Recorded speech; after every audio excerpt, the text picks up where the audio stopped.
So absorption of iron and related diseases, let's have a quick summary of what we did. So first looked at functions of iron. It's got four major functions: oxygen transport as haemoglobin, electron transport, cell cycle control, as well as a cofactor for enzymes. There's no active excretory mechanism for iron, so if you've got too much iron, you need to absorb less. If you've got not enough iron, you need to absorb more. Iron circulates in the blood, is used to make red blood cells, and then it's broken down to give iron, then enters back into the blood. A very small amount is absorbed and stored in the liver and spleen, and a small amount is lost in sweat and mucosa. Dietary iron can be ferric, Fe3+, found in vegetables and it's not easily absorbed, or ferrous, Fe2+, bound to heme. The ferric iron absorption requires reduction using gastric acid and D-site B, import via divalent metal transporter, efflux via the ferroportin, oxidation by hephaestin peroxidase on the basolateral side, and binding to transferrin that we can see here. Therefore, proton pump inhibitors can treat chromatosis if there's too much iron, because proton pump inhibitors mean there's less acid to reduce the ferric Fe3+ iron. Because iron mediates free radicals, it's toxic and it requires inert storage by ferritin in the enterocytes as well as within other cells. Once the iron is bound to ferritin in the blood, it's endocytosed, captured by cells, because cells express this transferrin receptor, and this receptor is inhibited by iron regulatory protein. Once inside the cell, acidification happens and liberation by body cells so they can use it for whatever they need it for, cell cycle signaling, for example. Heme absorption, on the other hand, occurs via HCP1 heme carrier protein, broken down by heme oxygenase 1, and the similar process is bound to ferritin for storage and effluxed by ferroportin. Haemoglobin in the blood is bound to haptoglobin to be directed to macrophages for breakdown, and heme in the blood is bound to hemopexin and also directed to hepatocytes this time. Heme synthesis requires various enzymes and produces an intermediate and requires enzyme uroporphyrin decarboxylase, and this enzyme, the proenzyme that forms this enzyme, can have a mutation which is called porphyria cutaneous tarda, PCT. And what PCD does is it causes a buildup of this intermediate, and therefore it will result in werewolf/vampire symptoms. So werewolf symptoms, excess hair; vampire symptoms, skin sensitive to light, and also a change in urine colour. Hepcidin is the main regulator of iron, and what hepcidin does is produced by the liver, and it blocks the ferroportin channel, causing it to be internalized and degraded, so you can't efflux the iron from the enterocyte into your body.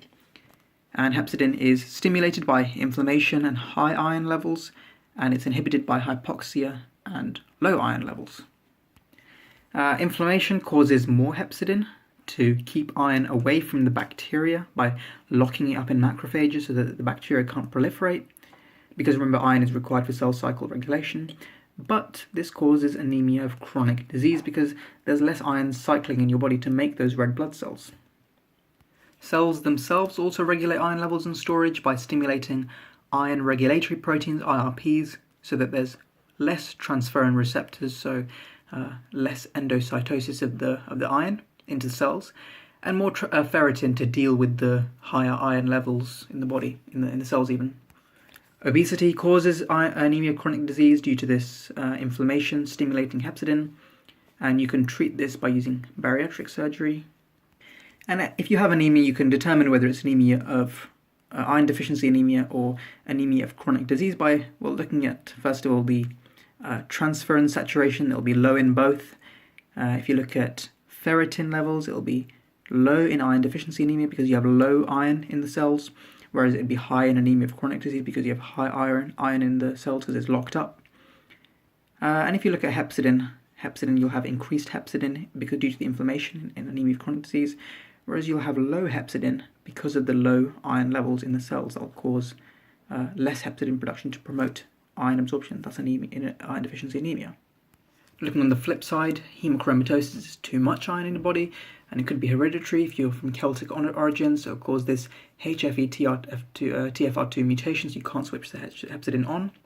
Or it could be a mutation in hepcidin itself, which is juvenile hemochromatosis, which will cause an accumulation of iron in the tissues, and because iron mediates free radicals, it's very toxic. It will cause organ damage such as liver failure and diabetes, and also cause cancer. and you can treat it by using regular blood donations.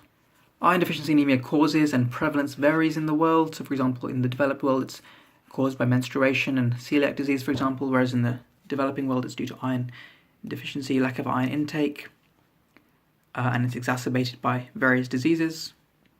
You can treat iron deficiency anemia by using ferrous sulfate tablets and ascorbate tablets to keep the iron ferrous so it's easily absorbed. And you also need to check for celiac disease, because celiac disease is an autoimmune reaction with gliadin from gluten modified by transglutaminase in the bowel. So gluten intake is basically a gluten disorder. It's a gluten-sensitive enteropathy, which will cause inflammation, villus atrophy, hyperplasia, causing iron deficiency anemia. You can diagnose celiac disease by presence of transglutaminase antibodies, and you can use an intestinal biopsy to find villus atrophy.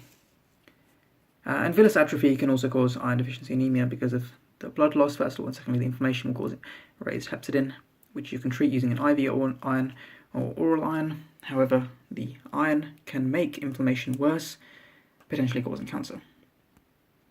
Finally, looking at bariatric surgery such as gastric bypass and adjustable bands. They're bariatric surgeries that can treat anemia because they'll lower the obesity, so there's less inflammation, causing less hepcidin production.